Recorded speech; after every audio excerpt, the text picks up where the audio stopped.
Protections. Due to suggestive adult themes and dialogue, this podcast is intended for adults. In other words, the truth is ugly, so we get ugly right along with it. Everything we say is out of love for ourselves, our people, and our community. Sincerely, the Green Route Podcast. All right, y'all. What's up? Welcome back to the Green Route. It's good to have y'all back, man. I was just told that this is the Scottie Pippen episode, season 3, episode 3. I've been fucking it up, apparently, for the last couple weeks. But we are back with a new friend, but a friend indeed. His mama named him something else, but he go by Dangerfield. Yeah. But yeah, he is an educator. He's a writer. He's a speaker. He teaches your children how to be productive citizens. I've literally seen this man in the classroom do his thing. So I'm excited to have you with me today. How you feeling? I'm feeling good. You know, I'm feeling good to be here. Glad to be here. Yeah. Okay. Glad to be able to talk freely. You know, sometimes you you have restrictions, and freedom of speech is apparently under attack right now in America, or let Trump tell it. Definitely. And so no, this is gonna be dope. Like, I mean, I love having folks that are in different industries and who think different ways. So, like, you and I have some good conversations when we're in the classroom on Fridays. So yeah, I'm excited to get your take on this. Like, what have you been paying attention to this week as far as like the news goes? What's up? What's on your radar? A lot of stuff I look at is local, but of course, okay. The Trump situation and the Israel situation is kind of pretty heavy on all of our television. So I think that's been the biggest thing that I've been keeping up with. I try to keep up with this week at least. There's always something each week. Each week is something major. You're not lying. Yeah. Hence why we try to follow the news cycle on the Green Route, y'all, because the news cycle changes so quick. But obviously, for the last couple of weeks, we've had a couple things that have remained steady. Did y'all cover the shooting last week or the week? The one in Maine. Yeah. We touched on it for a minute. To be honest, like, we could talk politics around it, right? But we know for a fact that the lobbyists aren't really allowing for much gun control in Washington, D.C. So that would literally be the segment of the show, right? Oh, look, another shooting, more thoughts and prayers. People's babies are dead. Nothing will happen. We'll just wait for the next one. Correct. And we're in Texas. So. There you go. So a couple weeks ago, we did cover California. So they're going through a little bit of a legislative battle right now around assault rifles in California. So there's been a 30-year ban on assault rifles in the state. And so obviously you would imagine Second Amendment bandits are out there trying to get the law overturned. So that's one state that I've been following because I think it'll set the precedent if they're able to actually get that ban to stay. And in California, it's a capacity thing. It's a magazine capacity thing. So it's not necessarily saying like you can't have a certain gun. It's about the magazine, which then follows the gun, obviously. So yeah, if it's stuff like that, we'll cover it on the show. But because America is America and it's written into the Constitution the way it is, like it's hard to cover every mass shooting because we'll be on repeat, like all the time. Nothing happened this time either. I said as soon as it happened, I was like, we just got over the last one. Yeah, no. And I think you said it right. We just got over it. And it's sad that it's even like that where it's become so normalized for us now. Correct. We're like, oh, how many people was it this time? How many kids? How many women? And then, we send our thoughts and prayers via Twitter or X. And then we kind of just wait around for the next one. And I feel bad that I'm even in that cadence now. Correct. Yeah. I think that the good and bad is influenced in this country. Yeah. So unfortunately, somebody's sitting back kind of influenced by that and want to either copycat or do something to that nature. Yeah. It's a, like, when you think about where you have to be mentally to carry out, to perpetrate, some crime like that. I'm like, we got bigger problems than the guns. Now, the guns, right, are the problem for sure. For sure. But, like, we also know that in this country, we have a mental health crisis. Like, the CDC has told us it's a whole ass thing that it's a the major majority situation right now of Americans, and it's not just adults anymore. I think some odd 70% of our kids now are dealing with anxiety and depression. And so yeah, I mean, we don't want to be on repeat, but I totally understand. Thoughts and prayers and love to the families in Maine. All right, so you ready to hop in? I'm ready. All right, let's do it. Okay, y'all. First up, let's talk about what's going on with Trump in Colorado. So when you say you've been following Trump, was that were you talking about the Colorado situation? Correct. Okay. All right, y'all. So a little bit of what's going on here, and you probably heard about this on the news because it's kind of been talked about a little bit. But there are a cluster of states that have gotten together, and somebody dug up an old Civil War clause that's in the 14th Amendment of the Constitution. And what it pretty much says is that if you were involved in inciting or in an actual insurrection against the United States, that you are not allowed to hold office. Now, the history of that clause was actually for Confederate leaders. So when they had split off, right, obviously they were officially part of leading or participating in an insurrection against the United States. So when the Union got back together, this clause was put in to pretty much say like, oh, if you were over there, you can't come over here and be a leader in our country anymore. But obviously the clause was never taken out and nothing else was ratified after that. So somebody somewhere in these states found this clause and was like, shit, I think this actually applies to Donald Trump and what happened on January 6th. What was that, 2021? So now the first state to actually take it to court is Colorado. And the opening statements were, I believe, on Monday, where the lawyer said that Trump was responsible for inciting an insurrection against the United States and for impeding on the peaceful transition of power, which is deemed and like constituted by our Constitution, pretty much. So yeah, your boy got a lot of legal troubles right now. He's got legal obligations. He has more than a lot of legal trouble. I think that he has he has gotten away with a lot of stuff that most even most Republican presidential candidates or presidents would have even gotten close to. Yeah. I think that it was a new era when he became president. I know for me personally, I was shocked that he was even named primary. When the first time around. The first time around when he was named primary, I was like, what the hell? Yeah. Like, that was the shock for me. So anything past that was just was him acting as Trump. Yeah. Bro, I remember him coming down that escalator, and I had just graduated from grad school. So I had, 2 months between my graduation and starting my new job. So I was at the house. I had a brand new puppy. We hanging out, training, eating snacks and shit. And then I heard like Trump is going to announce his bid for presidency. I was like, of what? And so I look, I'm looking on TV, and I just remember him coming down this goddamn escalator. And I was just like, this will never happen. The same one that was on The Simpsons? Yeah. That's the same one, right? Did you hear how they come up with that shit on The Simpsons? I don't know how, but okay, that's very interesting. The writer's room apparently the way they come up with this shit is they sit in the writer's room and they're like, what's the craziest thing that could ever happen?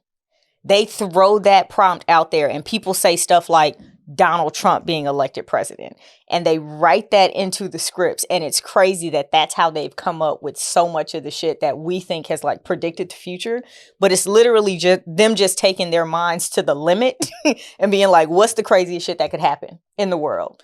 And let's put that in the show. What's the chances of him coming down that elevator though the same way? I mean, that's the big thing for me. Like, how could they have predicted that unless somebody and maybe in his he camp, saw the show, right? Yeah, maybe somebody in his camp would say, okay, this is the way we do it. Yeah, we're going to recreate that right there. It's pretty crazy. But yeah, him coming down that elevator, and I said to myself, I was like, this is never gonna happen. And to this day, I don't trust CNN, and I have trust issues because for a year straight, remember CNN was like, there's no way he can win this. Hillary Clinton's got it. This is gonna. And then I'll never forget when the guy, you know, that big map that they have on CNN where they be pushing all the touch screen, he took his jacket off because he just couldn't understand what the fuck was going on with this map.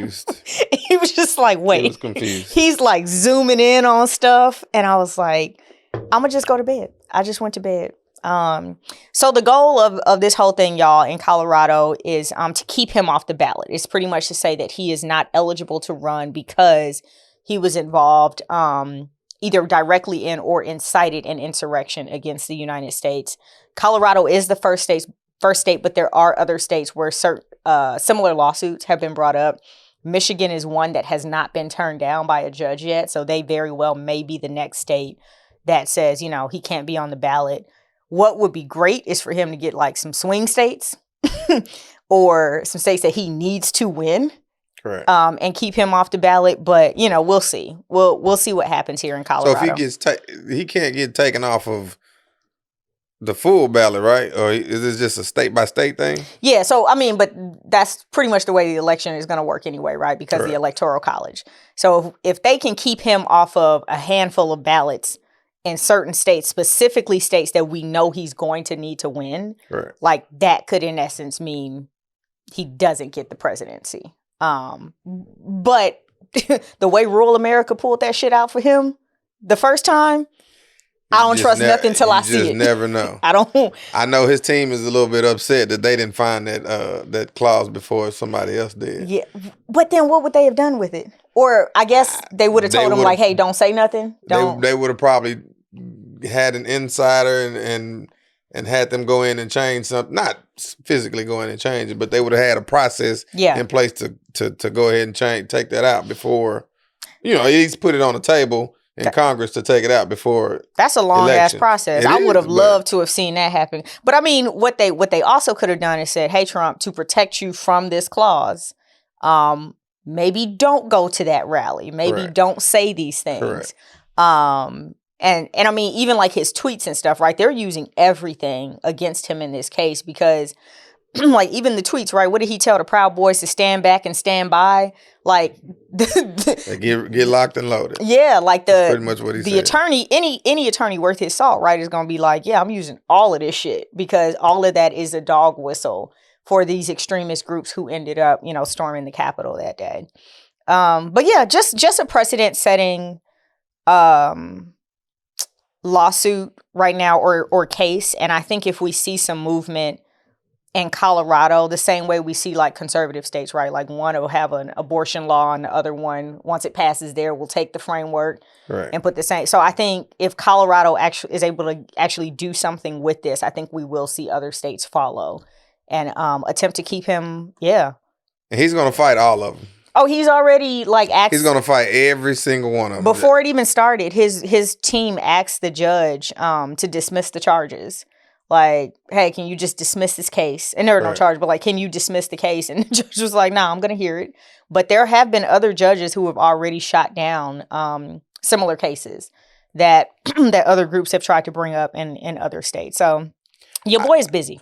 How powerful do you have to be to have the power to even say, hey, can you shut this down? You just ask your attorneys to. Yeah, but I mean, yeah, it's like he's been. Let me tell you, if I'm ever on trial and the first thing my attorney does isn't, hey, Your Honor, I move to dismiss this trial or case based on. If you don't do that the first time, you're not my attorney no more. Like, that's table stakes. Oh, yeah, that's table stakes. I want you to go at least ask. The worst thing the judge can say is no. Correct. The second worst thing is hell no.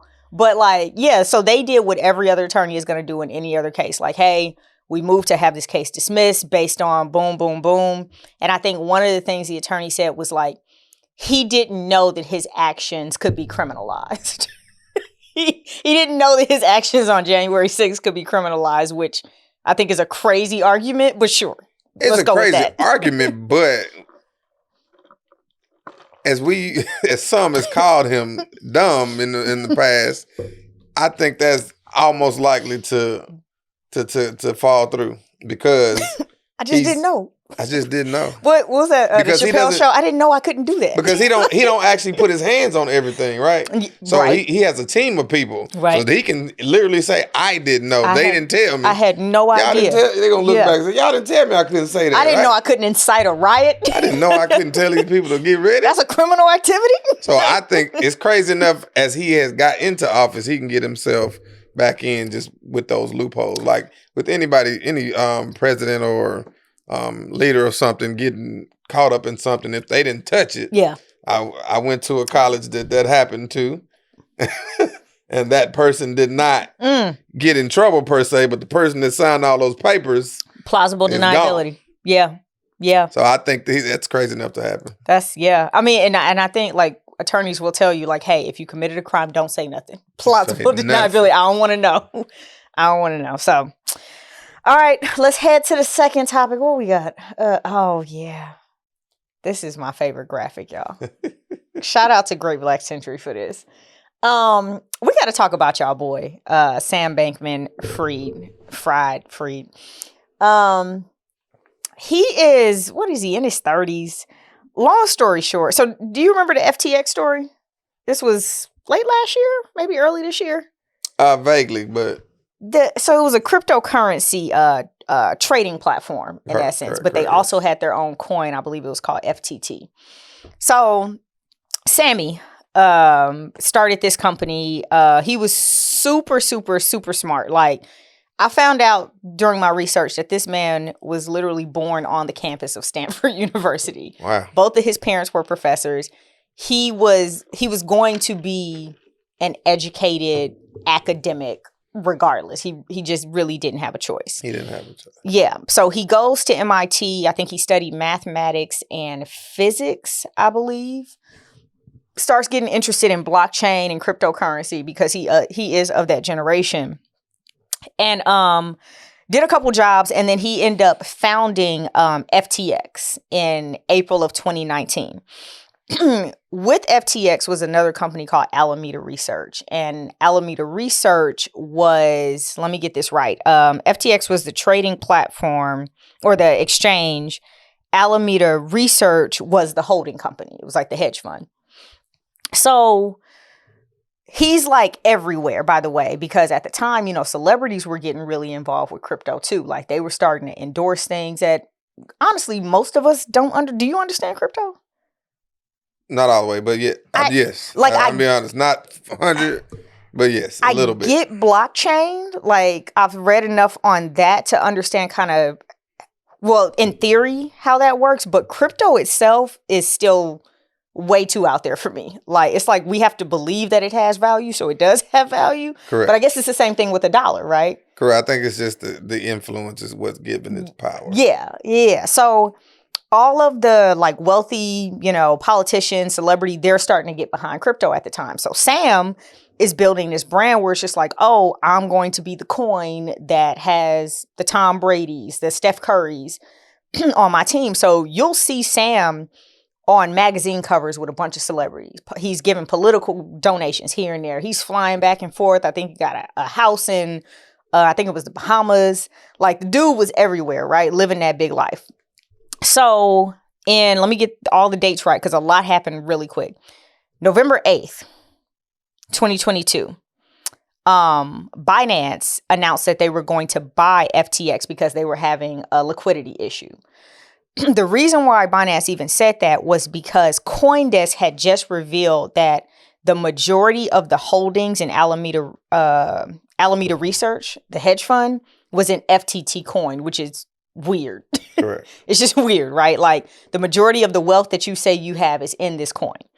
So by November 11th, Alameda Research and, by November 9th, Binance decided they weren't going to buy it. So a day later, they were like, never mind, we don't want it. And I don't know if some different document statements came out where the CEO was like, hell no, I don't want this shit. By November 11th, Alameda Research and 130 entities that were associated with Alameda filed for bankruptcy. By November 13th, it came out that Bankman, Sammy, had been using FTX to prop up Alameda Research, which is just a no-no. Hence why the majority of their holdings were in this coin. So what I find interesting about this, though, is how many times have you heard of a hedge fund or some type of investment fund going under and a bunch of people losing their money? All the time. Too many times. Too many times. And I'm going to be honest, I haven't heard too many of those folks, because it's white collar crime, get in this much trouble. So, of course, I start thinking like, well, what's the difference with this dude and a lot of these? So the folks that caused the housing market crash, what was that, 2008? Right? Nobody went to jail for that. The Big Short. So I was like, what the hell is the difference? And then when I really started to realize how many wealthy people Sammy had gotten involved with, I realized like, oh, this ain't about these people's money. It's about the fact that you fucked over some very powerful people. Correct. And they were able to put you on a chopping block. Correct.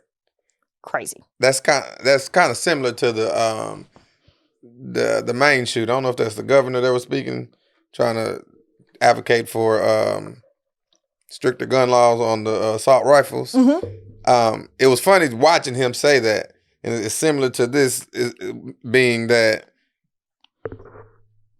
only when it affects you is when I'm going to speak up to this. And I think that's probably why he's probably going to get in trouble, because there's so many influential people that possibly lost a lot of money. That's right. And that's pretty much how it goes. Mm-hmm. And I mean, even their brand equity, right? Like, I mean, you had Tom Brady, right? America's sweetheart involved in this.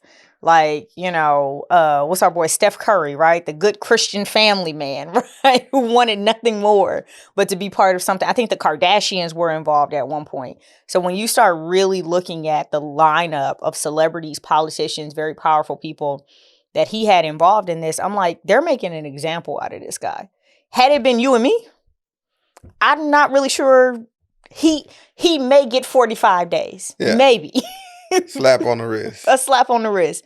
But you're right. And what's crazy is you brought up the main shooting. That was one thing I just want to circle back to, because I'll be thinking like, what is it going to take for policy to change in this country?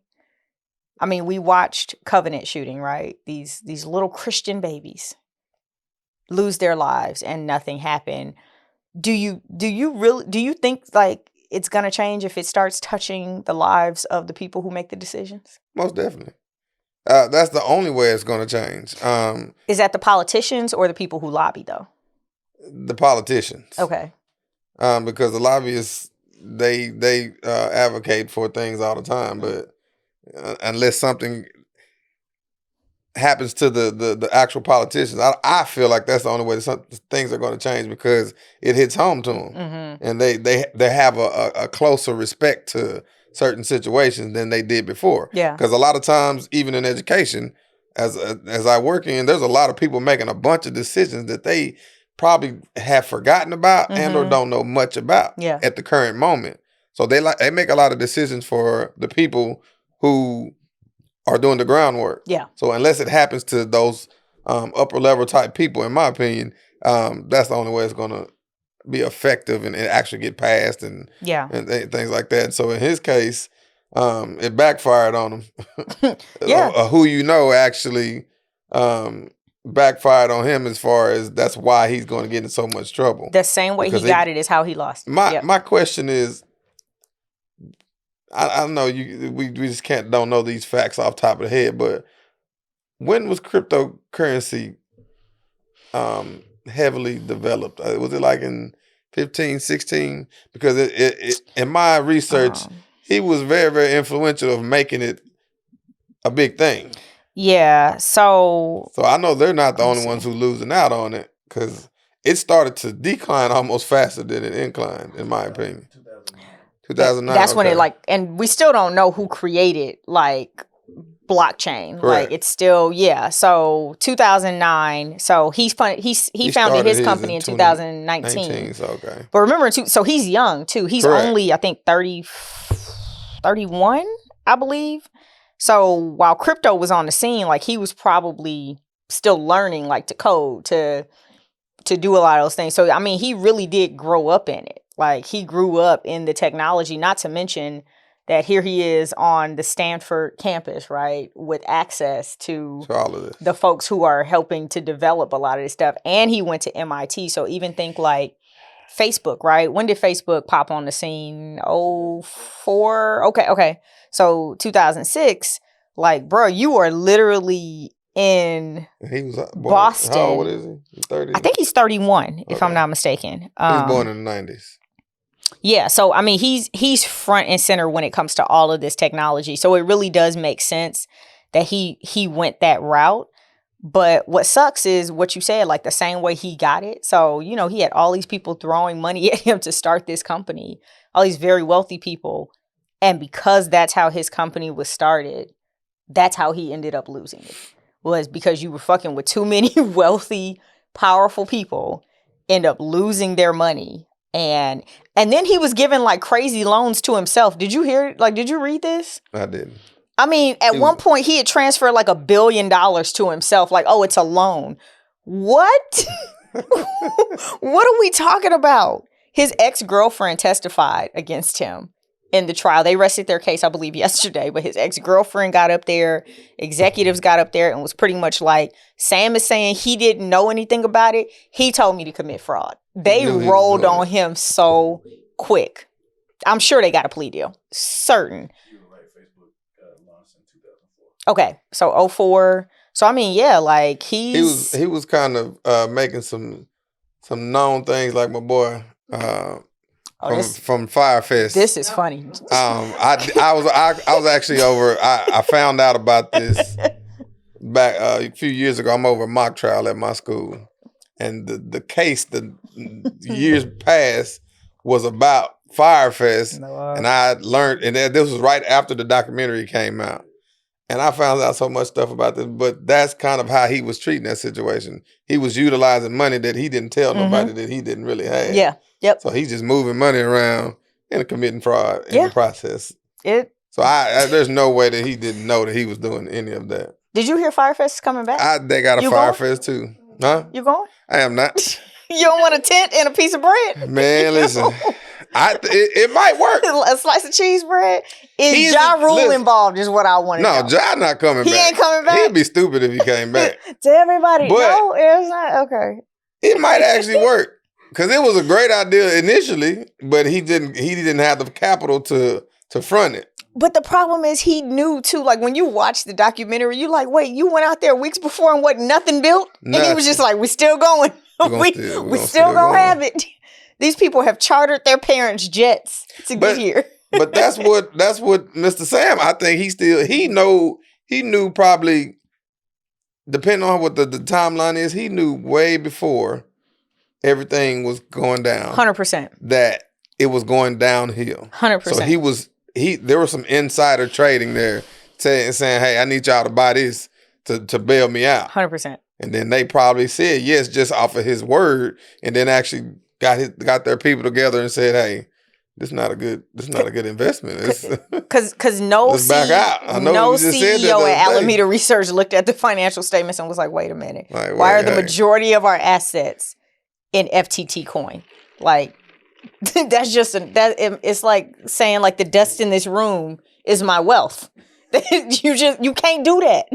You can't do it. So, but that was bad for that industry in itself. It wasn't even an industry technically, but that was terrible for that industry. Or is terrible for that industry because I'm not investing in that.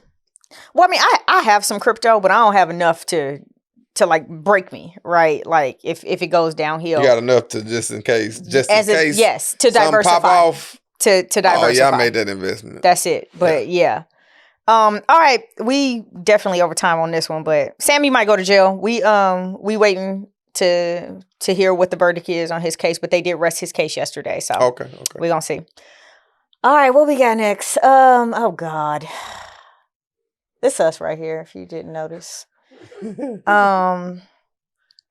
y'all. Now, okay, we this need is one of them shirts that say "us versus everybody." All of America, like they really should just send those out. Like they should put a survey out, request our sizes as citizens, and we should just be able to get free hoodies and T-shirts as Americans because this is pretty much us. And this is specifically, y'all, when it comes to, and I hate to say it like this, but backing right one side or the other when it comes to what is going on in Gaza and with the Palestinian people. Our country, Western powers in Israel, have gotten together and formed a little gang that got a lot of guns and a lot of money, very little rhythm probably, but have gotten together and decided that it's them versus everybody else. It's to the point now where the UN, the whole ass UN, is calling for the powers over here on this side of the chart to calm the fuck down because of humanitarian crisis, because of human rights violations, because of a downright genocide that we are seeing of the Palestinian people in Gaza. It got so bad yesterday, and I don't know if you saw this, but Antony Blinken, our Secretary of State, and Lloyd Austin, our Secretary of Defense, were sitting in a Senate hearing testifying about this $106 billion that Biden has asked for Congress. Now, granted, that isn't just for Israel. That's for Ukraine, Taiwan, and I think to militarize the Mexico-U.S. border, if I'm not mistaken. So that's what it's included. But these people sat in that hearing, hands painted red, the whole meeting, hands up. And every time Antony Blinken went to speak, they specifically said, we have blood on our hands. Like we are aiding in a genocide. We are funding genocide. Like we need to stop this. And it's crazy because those aren't the only calls, right? The call is absolutely coming from within the House, but you have other countries, other members of the UN, Jewish people, like, let's be clear, who are not Zionists, right? They are anti-Zionists who are saying we are on the wrong side of this. And instead of America inching closer over here, we'd prefer to stay over here to protect our imperialist interest in that region. I really, like, at this point, and these are no longer facts, right? These are Marlissa's feelings. But at this point, I'm almost feeling like, what the fuck do we do as those of us with like decency as U.S. citizens? Like, because we can scream, we can yell, we've rallied, we've created the signs, we've gone to the hearings and put our hands up with, red paint on them. And yet the House Republicans go and put a bill on the floor to give Israel, I think it was $14.3 billion. And that's just this round of funding that they want to get to them. I don't like, what next? What the fuck do we do? What do we do? We can say vote, but even you have to look at our politicians, right? Correct. You have people on both sides of the aisle today who were testifying about sanctioning people who support Palestinians because we must be pro-Hamas. It's nuts. It's nuts. I don't think we can do anything when there's money involved. In my opinion, my question is, what is as in business, they say, what is the ROI in this? We just talked about that last week. Right. What is the return on investment in funding Israel? I read a little bit of the reasons why we jumped in it in the back in the day.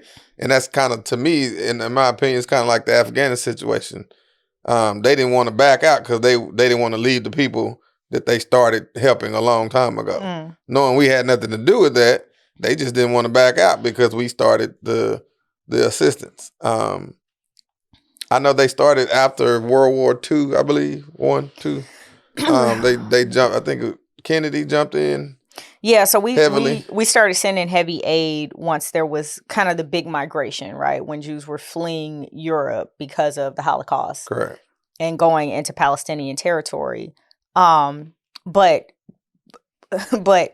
I mean, really what it is that is our arm of American imperialism. And right there, you have to think about the region, right? And the fact that we want access to that region. You also have to think about the fact that there are resources there that we want. And so you have this group of people who are willing to prop up your interests in that region as long as you continue to give them aid, as long as you continue to fund, the things that that they need, and as long as you continue to put this hedge around them by way of calling any and everything at this point anti-Semitism. And yeah, I'll 100% protect your interests. Not teaching that, hey, there were already people here when y'all migrated from Europe into the Palestinian region, and I'm be honest, this reminds you a lot of natives, right? Matter of fact, wasn't Indigenous Peoples Day like a couple days after the Hamas attack when everybody started saying like, oh, I stand with Israel? And I'm like, you can't be saying Happy Indigenous Peoples Day and say you stand with Israel in the same breath. There's no way. Because the same thing that happened over here, right? Whack ass, smallpox ass people from Europe brought their asses over here and were welcomed to this land. Were given what they need. Was like, hey, you need some food, you need this, you need a little bit of land to grow you some food, we got you. We'll show you how to build shelter. They were welcomed here. And what did they do? And it's the same thing that we've seen over there. But the problem is our country, and honestly, what's Seth, the Jewish actor, what's his name? Seth Rogen. He said it on a podcast a few years ago. He talked about how so much of the history about how the Jewish state was created is left out of the education of the Jewish youth. So he had to go educate himself. Like, hold on, there were people there when y'all showed up. And y'all told them that they had to go sleep in the closet in their own house. So, this is why I can't get with it. And I have corrected so many people in the last few weeks about this. People who I love and adore, but who will fall into the trap of these are God's chosen people and, whatever else. Sure. Fine. But long story short, like our country is on the wrong side of this. It really is. And it's to the point now where we are incredibly isolated.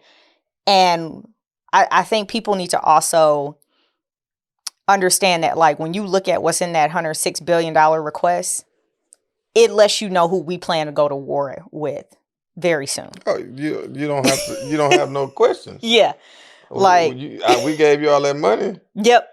My question: what do you think? And I'm sure I kind of know the answer to this.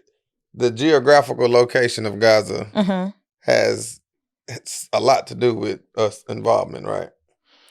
Do you think? Well, it's the whole plot of land, though. Like right there, like the fact that like you have access right to the Mediterranean Sea. Correct. There is oil there. There are just different resources that puts us in a position for national security, international power, and being a military powerhouse, but also the ability to extract from the land. So yeah, do they want? And I think that's the most important thing, and that's what it's about. Being our history and our big Texas hats of oil industries. Yep. I think that's the biggest thing to make sure we protect that interest, because I was just thinking about it, what I just said, that probably is the return on investment. There you go. Great Black Century sat in that chair last week and said the same thing. Like, America looks at the ROI.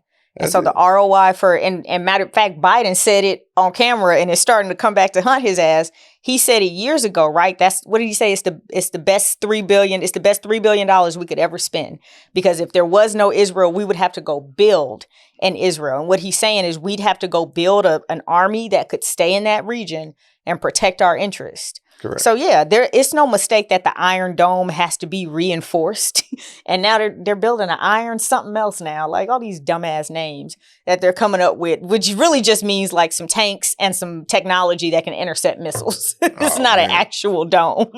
But I did read that they also said that being that the type of money that we were sending over to aid, some of their technologies in certain areas was actually better than ours. Than what we have. Like, they're sending new shit. Yeah. Y'all, if you haven't done this yet, do me a favor, because I just happened to do this exercise the other night and it freaked me out. Go and take a look at U.S. defense companies and weapons makers. Look at their stock price, but specifically look at what happened between October 7th and October 9th. October 7th is a Saturday. Look at what happened on the 9th when the market reopened. You will understand why the war machine is the war machine and why the war machine operates the way that it does, because it is incredibly lucrative for a lot of people. Most definitely. Northrop, there's Boeing. About 20 movies about that. And I don't think that they just got that information out the blue. Yep. Just light reading one night if you're Most interested. definitely. I would encourage that as well. Yep. All right. What we got next? Oh, child. The babies. The babies. You know, I just noticed the books. She had to stand on books to get married. They can't read them, so they just stand on them. They got to use them for something. Y'all. So this is not even like a timely thing, right? This is Kenny. We can run this back for as long as we want to. But I just happened to run across a website that tracks child marriages in the United States. Now, when I was growing up, you remember like Oprah, had her show and she would dig into these little investigative pieces. So I remember as a kid watching a show one time. I had gotten home from school and it was about young girls that were forced into marriage. But all the stories were from different countries. Like, it was like, oh, yeah, over in Asia and Africa this happens. And I was like, oh, thank God. Like, as a kid, I'm relieved because it's not here. It wasn't until I was probably in my mid-20s that I started to hear about child marriage in the United States. And I was like, nah, that doesn't happen here, right? Like, what do you mean? And come to find out, it's a whole thing. So the other day, I just happened to run across an article, and let me get the website and the name of the organization, because they actually attempt to track this, but not only track it, they try to protect young boys and girls. It's usually girls, but young men also are involved in this a lot. But they try to protect them. So it's called Unchained at Last. That's the name of the organization. And they track this. So what we found out was that between 2000 and 2018, 300,000 children and teenagers were legally married in the United States. 300,000. 300,000. Now, the majority were young girls. 16 and 17, a lot of them, but they were able to track some cases where girls as young as 10 years old were being forced into marriages. Now, what we also found out was that a lot of these marriages, specifically for these very young girls, were to foreign men to help them get their papers. Now, I've heard of that in my adult age, right? Right. If a woman is not married and she got a homeboy that want to come over, I'm going to just marry him, get his papers, then we're going to divorce, whatever. But they are literally saying that these babies are being forced into this. More than that, though, and this is where I was really I was almost in tears reading this, that a lot of these young girls are almost being, their families are almost being paid like some type of dowry for them, right? Where it's just like, oh, you give me your kid, I get my papers, I'll pay you for the kid and for me getting my papers. And these young girls are being sent to live with these men. Statutory rape, which should be a thing, right? Like, if you are, I think most states the consenting age is 16, I believe, in most states. Well, when you get married, it's a get out of jail free card. So that baby can be 10, but if you are married to her, statutory rape is thrown out of the window. They cannot do anything about it. Anything about it. And I'm sitting here reading this with my mouth. Is it legal in all states? There are only 10 states that have laws that said you cannot marry a minor. Wow. There are only 10 states that have something on the books. And matter of fact, is that's possibly one of the biggest loopholes in our government?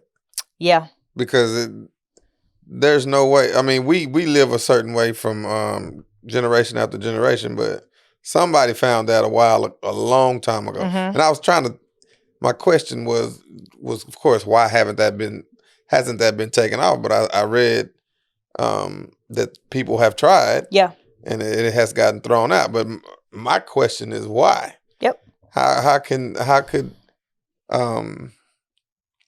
such things as marriage be legal, but yet they could you can't just have casual intercourse or something like that with the kids. Of course, it's wrong in everybody's eyes, but you can sit there and marry a a child, and it's okay. And I've actually heard about this a long time ago, and I just kind of forgotten about it because you don't think nothing of it because more people are being it's more popular for the stories of the underage minors and things, people going to jail for casual intercourse, sex, whatever with the kids. But I kind of hate to put this information out because it's kind of like.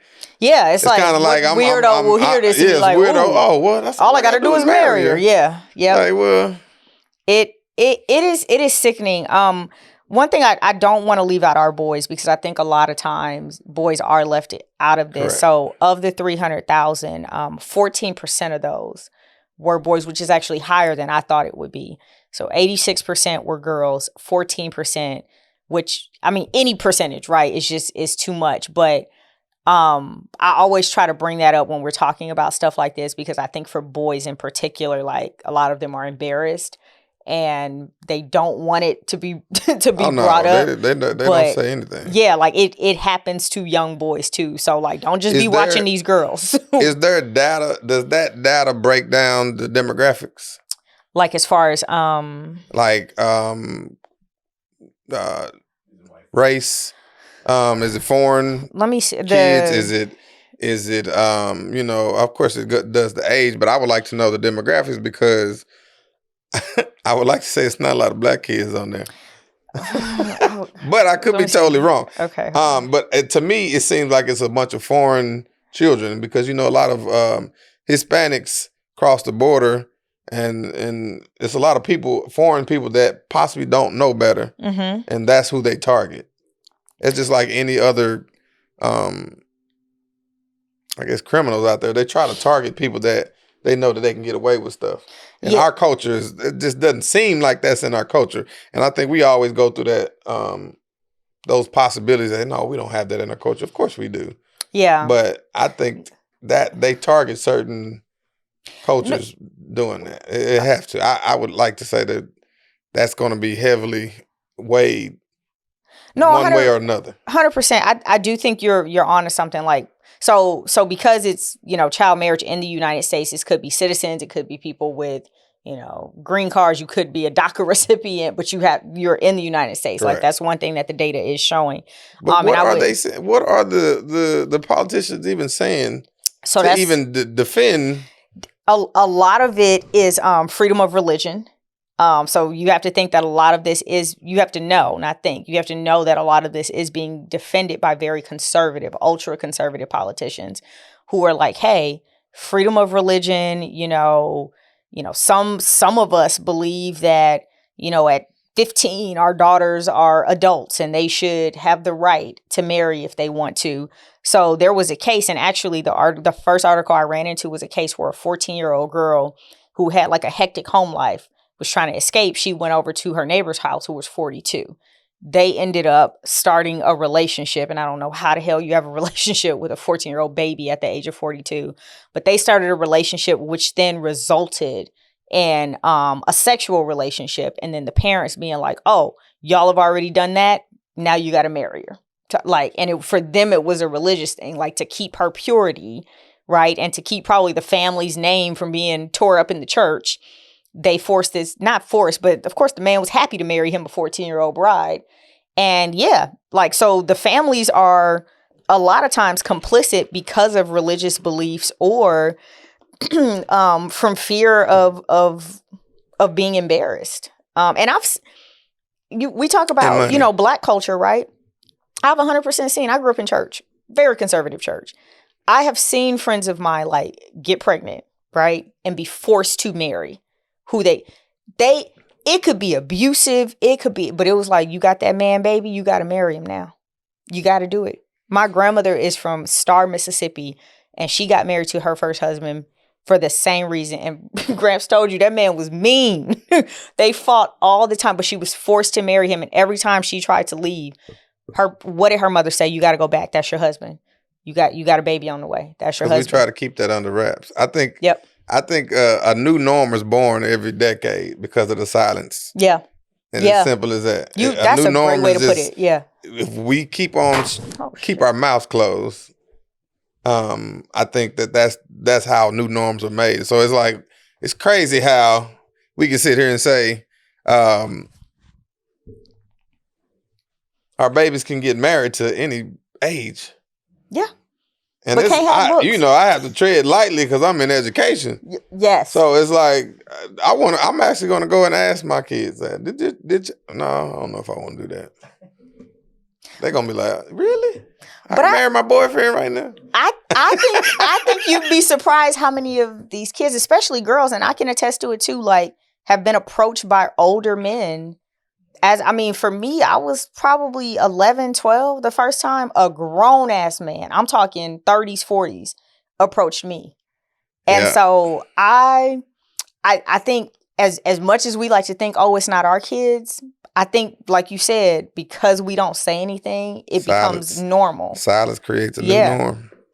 We just assume like, oh, that's just how it goes. That's just how it's supposed to be. That specific thing is a whole topic in its own about young ladies getting approached at a young age. So I'm gonna leave that one alone for a whole 2-hour podcast. That's a different show. I'll probably do like an explainer on this and just dig into the politics of it, like which states, have these laws and which politicians have come up against changing. I think the demographics is very interesting. Because if you're going to look at the data, that matters. Yeah, it does. It matters regionally, like where are they targeting these kids?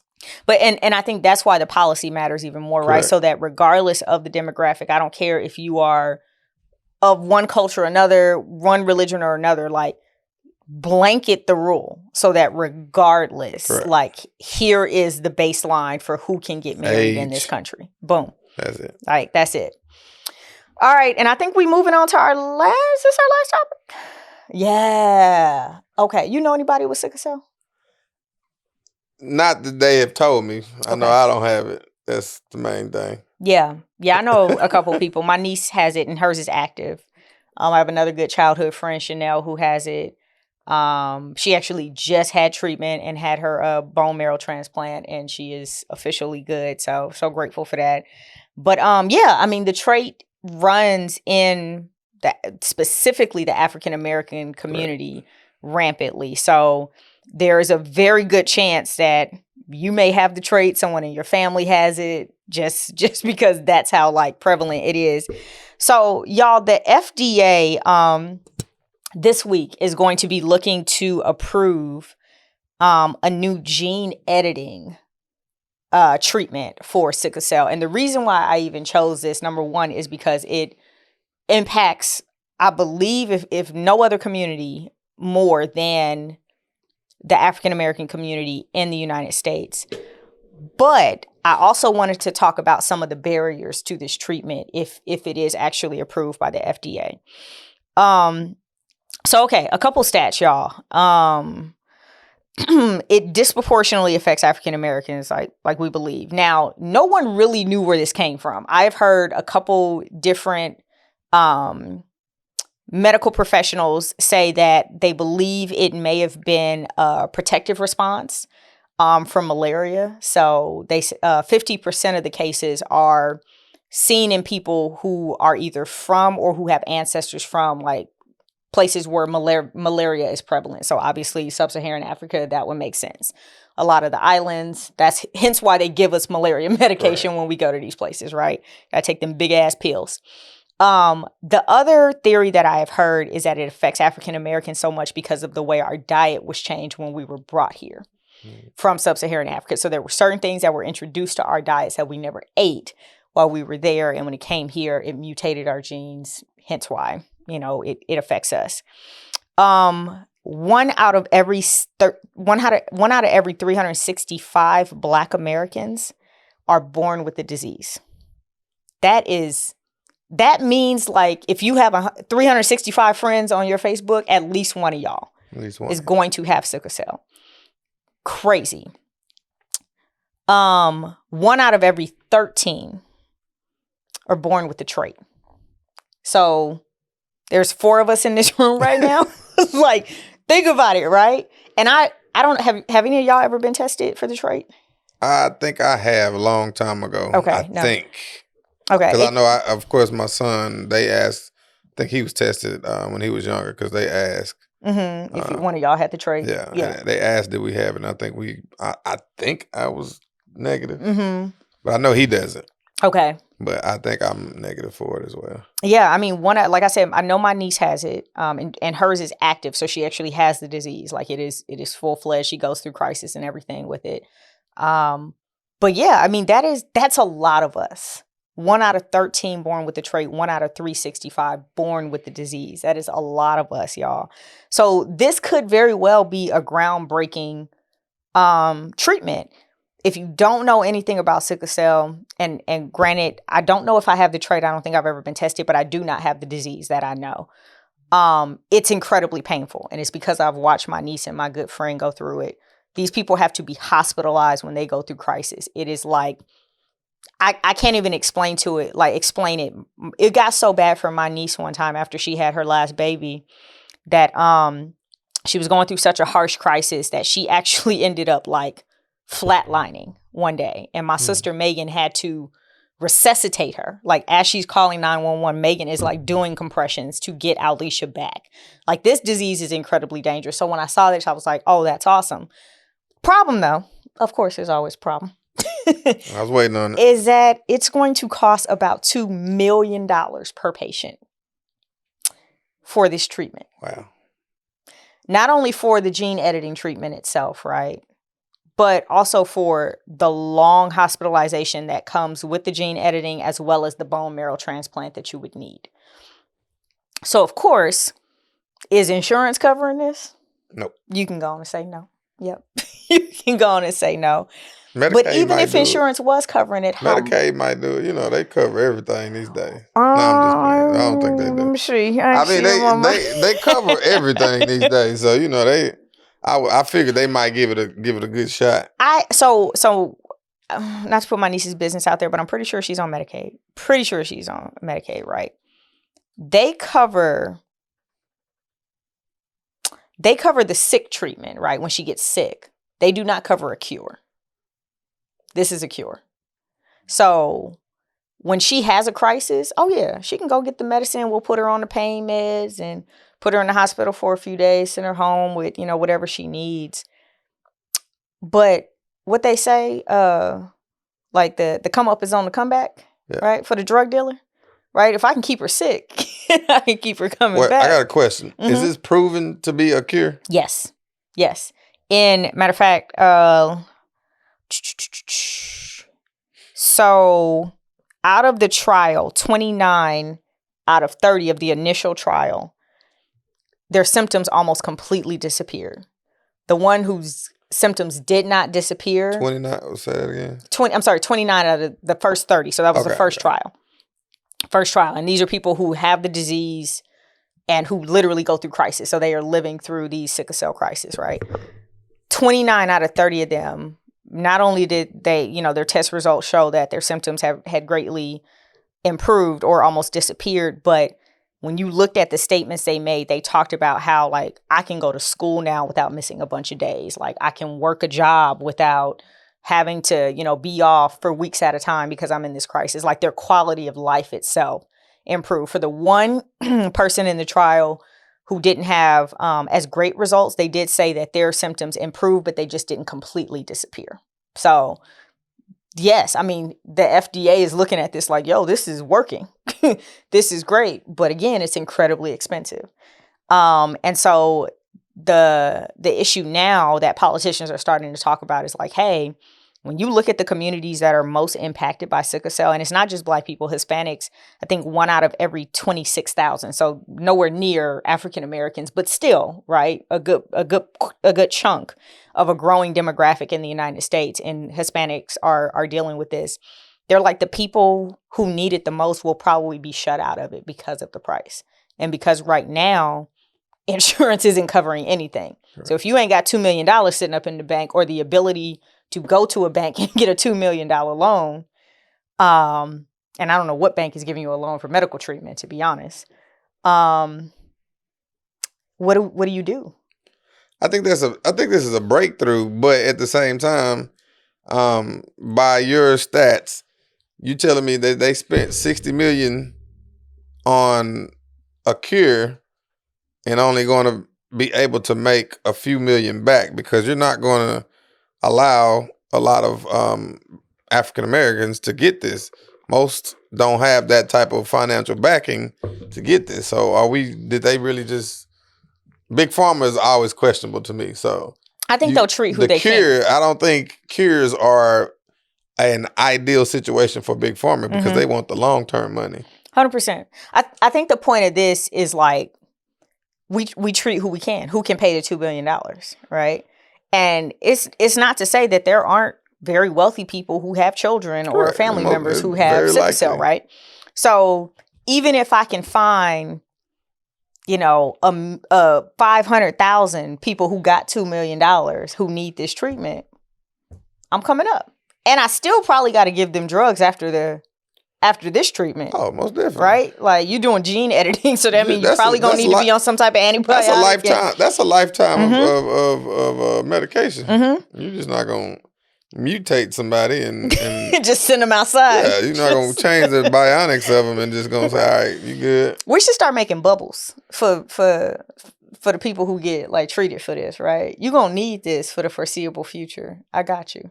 There's a little table in there. You put your food in there. It'll be great. That's like a little island for everybody. Right. Like, I wish them nothing but the best.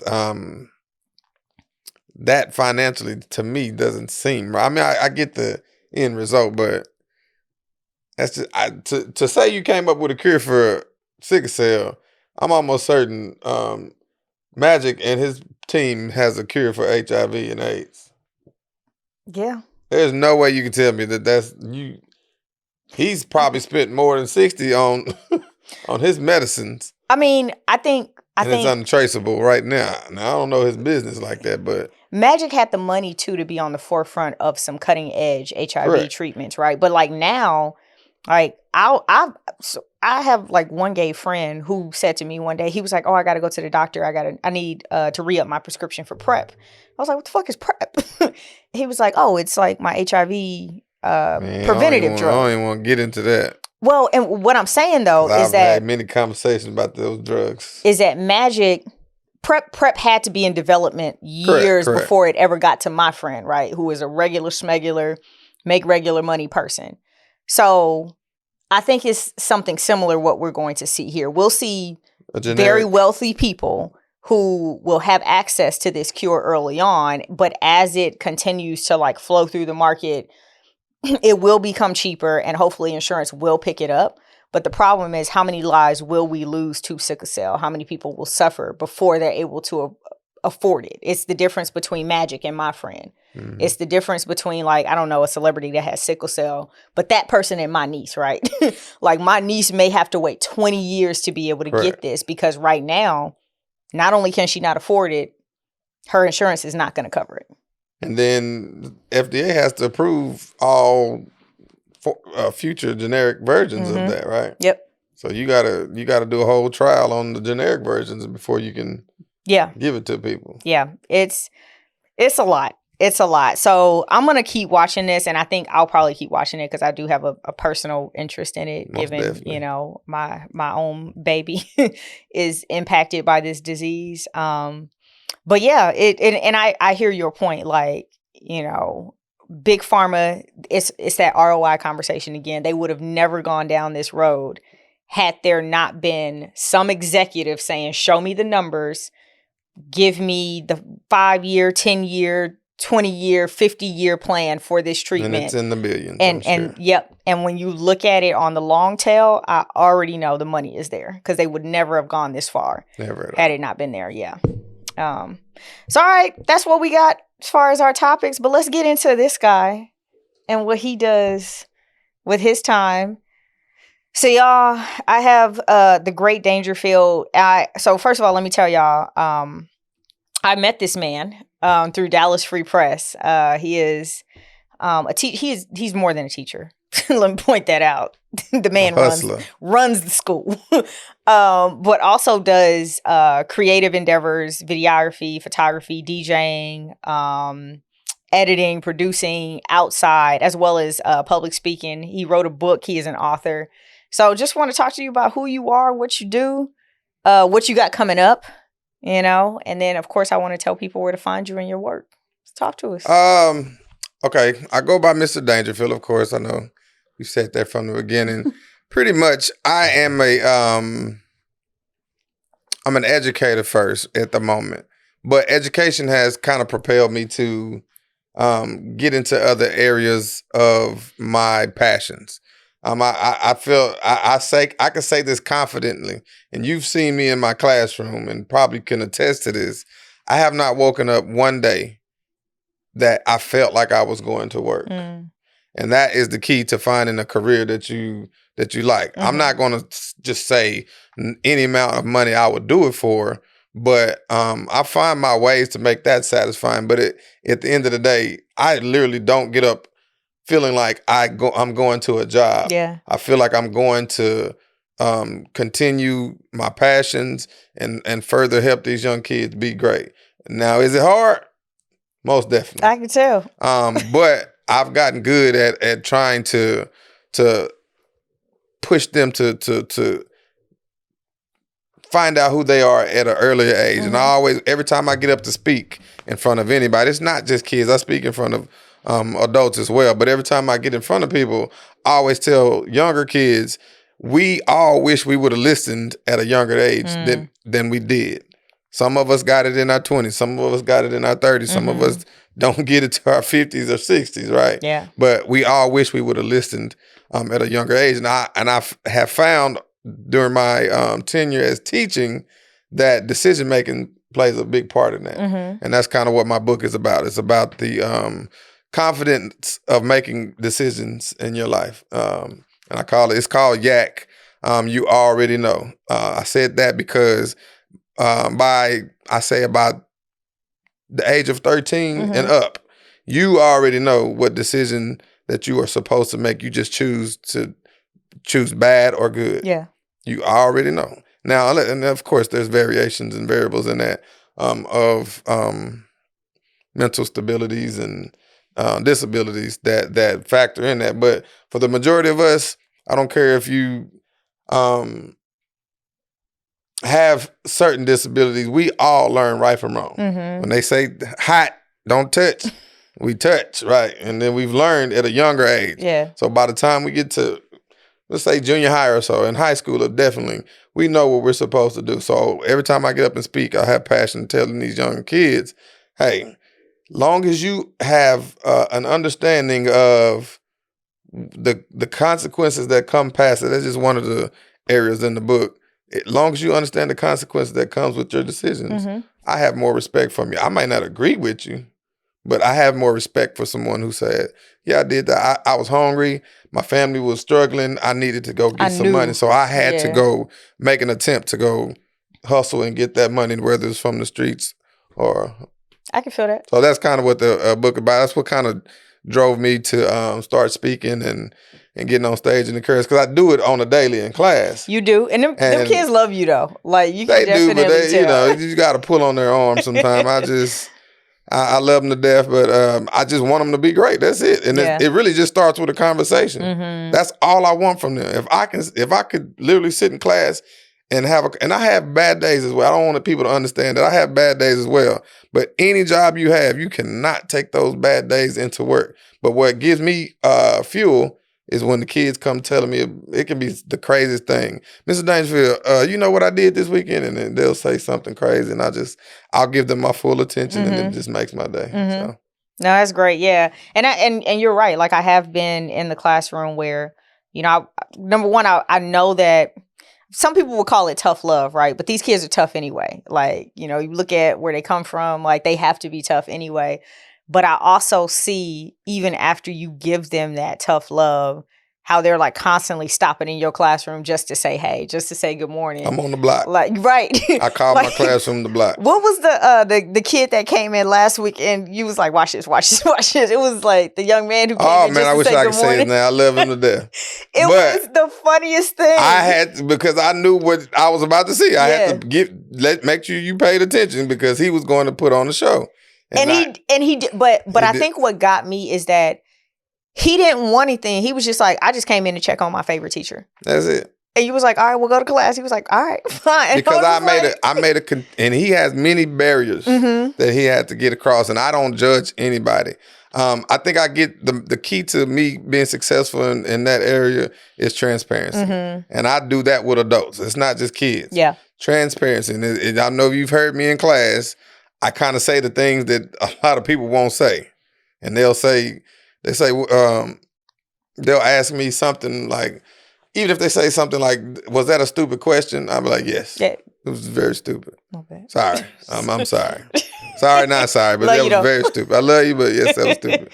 But yes, I love what I do. No, so let me ask, like, when did you start teaching? 2016. 2016. Okay. It's 2023, right? Yeah. Where are we going with this thing? Is education getting worse or is it just me? Like, where are we going? Education is most definitely taking a turn. Okay. And I understand where I work and the demographics that I receive there. But being social media, I see the same trend happening everywhere. It doesn't matter the culture. Yeah. It doesn't matter the age. All kids are going down the path. And my, I don't want to say ideology, but my thoughts about that is because of technology. Technology has hindered them so dramatically. I know in the pandemic didn't help, but the technology has gotten them so unfocused on education that it's not almost important to them anymore. Yeah. We were forced to focus back in the day. We didn't have devices in our hands when we were in grade school. And you and I are right on the edge of that. Correct. Where, we right on the cuff. The bridge generation where we grew up with technology, but we remember the beepers and things like that. Dial-up was coming of age as we were. So yeah. So we were in the middle, but now these kids, all they know is technology. So I think technology is the biggest hindrance of education. And in every single classroom there is, technology is a distraction to not only the classroom setting, but these kids. So imagine the things that you see in our class, if they don't have the home structure to say, hey, put that down, do your homework, go eat dinner, and maybe you can get on your phone for 30 minutes. There's an app. I mean, there's a section on most iPhones that tells you how long you've been on your phone all day long. Right. As adults, it's still That's a lot. Real. That's so real. imagine as an adult, we don't have the discipline to put it down. So imagine what these kids they don't have the discipline to focus. And so I think that's my opinion of why education is going down that road. And going back to what we spoke of earlier, the people who are making decisions for us, the politicians and things like that, they're disengaged with what actually needs to be happening. Yeah. In my opinion, again, they should have a teacher and or some type of persons actively working in schools, assisting in making decisions on Capitol Hill. And that's the only way that you're going to get relevant laws passed. Because there's a lot of things that we can go into about books being not covered and taking these African American. That's right. What was the Trump appointee Betsy DeVos had never been in a classroom, never been an instructor, right? And when I watched her be confirmed, I was like, how are you going to make decisions for a group of people you literally know nothing about? Like, she was like a PTA mom, pretty much, who was on some like, I only want private school for our kids type of shit. Matter of fact, the group that she was involved with is directly involved with trying to get those school vouchers passed here in Texas. Right. Dark money surrounding that shit. But yeah, I agree with you. Like, it's the same thing I say about like abortion, right? A group of men should not be sitting around making a decision about my uterus until you get one, baby boy. Like, this is not a decision. So 100% about teachers, about healthcare, about financial policy. Like, we need regular ass people who are living regular life and doing the thing on the daily in there to make the decision. So my next question is, are you running for office so that you can do that? I am not running for office. Okay. But my recent accolade, I just graduated with my master's in education administration so that I can move up in order to help in different areas. I can't do much in my position. Yeah. As powerful as I am to these students in my school, I can't do much for them on decision making because I'm stopped and I'm blocked by policies and things during the district, which I don't want to say I'm a conservative, but I understand certain things for safety, but there's things we have to advance and to kind of adjust to the times these days. Yeah. And if we don't, we're just going to continue to bring these past traditions into the now. But I did want to further my educational career at the level of some chief of communications in some district or something like that. So those are my dreams to further help the students, and you know, that's the only way I feel like I can do it is if I get up there, and I'm not gonna I'm gonna be even and transparent, but that's the only way I'm gonna be able to help them. No, and 100%. It's funny, when I was in corporate, I would do the same thing, right? Every time I would get a promotion, I'd be like, no, I remember when I was in that position. So now I know not to make that decision, or at least to bring people who are in that position to the table before I make the decision. But you gotta think, sometimes we forget, because there are educators that are at those positions, but sometimes we actually get to the money. Or they're so out of touch too, right? Like, they've been gone for so long that it's like you're dealing with a whole nother generation of kids every single year. So when you're out of touch or something, I think that you have to either continue to do professional developments, just like we do in education, in order for you to stay tapped into what's going on. Teaching days would be great. Like, go into the classroom. Actually, like, I think, like, they talk about, like, every teenager in America should have a service job, right? So that they understand what it means to work at a McDonald's or Dunkin' Donuts or something like that. And I actually really agree with that, because it just gives them a baseline of, like, what real people do every day at real jobs. Like, 'cause sitting in a corporate job, that ain't no real job. We don't do shit but push emails back and forth all day. But a real job is something that you provide. It's a service that you provide to society. I think they should have a balance of both. So I was going to say, I also don't think that, they should be able to live a bit of privilege so that they understand that side. There is a show on Apple TV that captured this. I think it's called Loot. It's Melissa. What's that? No, not Melissa.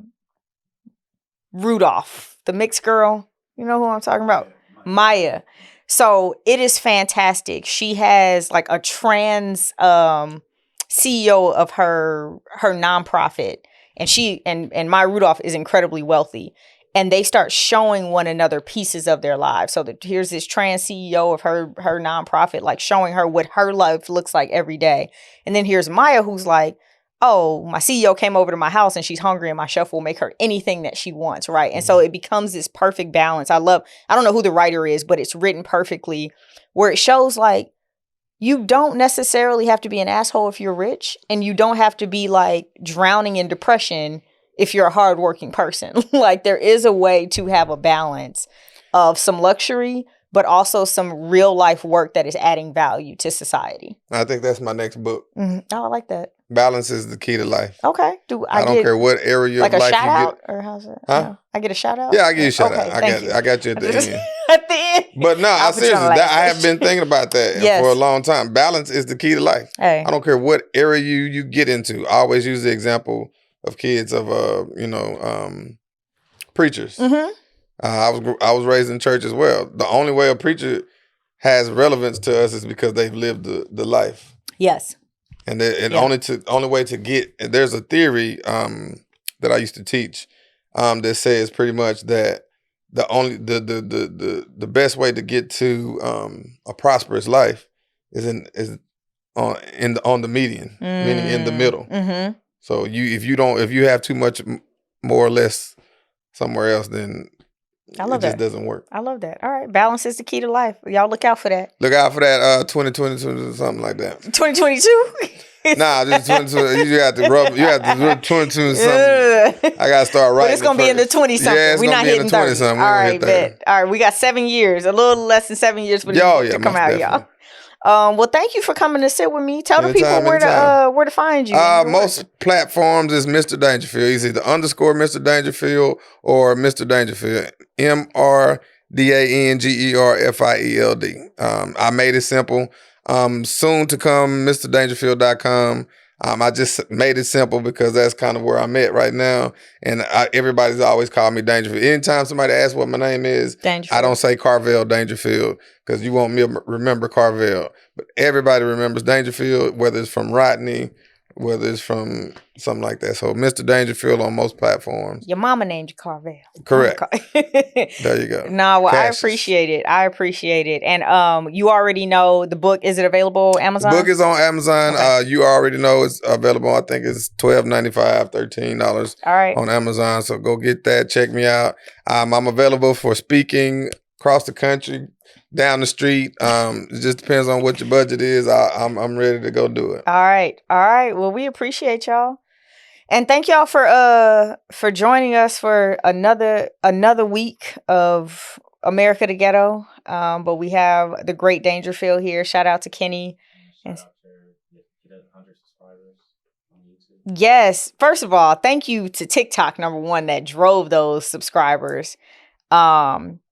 Yeah, that was I had a crazy, what was that, last weekend before last? Couple videos blew up. It turned into a lot of stuff, and that turned into y'all going to YouTube and subscribing. So super appreciated. I'm gonna keep putting out these explainers under the Green Route brand. And just know that we are literally here to make politics simple and understandable for what my boy would call the thriller generation, right? Everybody from, our kiddos, right? Middle school, high school, up till my grandma who's 92, right? We want everybody to really understand because, I don't want politics to happen to us. I want us to be on the inside so that we know how to move as the system moves and changes around us. So appreciate y'all for following. Tell your mama, your grandma. Shout out to the Green Route, man. I love what y'all doing for real because politics is foreign to a lot of people. No, thank you. And especially our communities and once they see things like this, thank you. They'll be in tune. They're not going to grasp the whole thing, but even TikTok is giving those bits and pieces and allowing people to feel like they know something. Yeah. Nah, and I mean, to be honest, everyone loves to learn. I know we all distracted by our phones and everything, but I remember how it felt to learn something and then I'd hear somebody talk about it and I'd be like, I actually know something about that. Wait, I read about that or I've thought about this. And so that's the goal, is to give people that sense of pride of knowing at least a little bit about what's going on in not only local, state, and federal government, but I want us to understand even foreign affairs because our country is involved in a lot of shit right now. We are all over the place right now. And we really should understand what America is involved in, what our allies, our enemies are involved in too. So yeah, thank you, Kenny, Sour Kids. Thank you, Great Black Century. You're amazing, and I love you so much. Yeah, we're gonna get out of here. We'll see y'all next week. All right. Still wouldn't be enough, and they are lucky that what black people are looking for is equality and not revenge.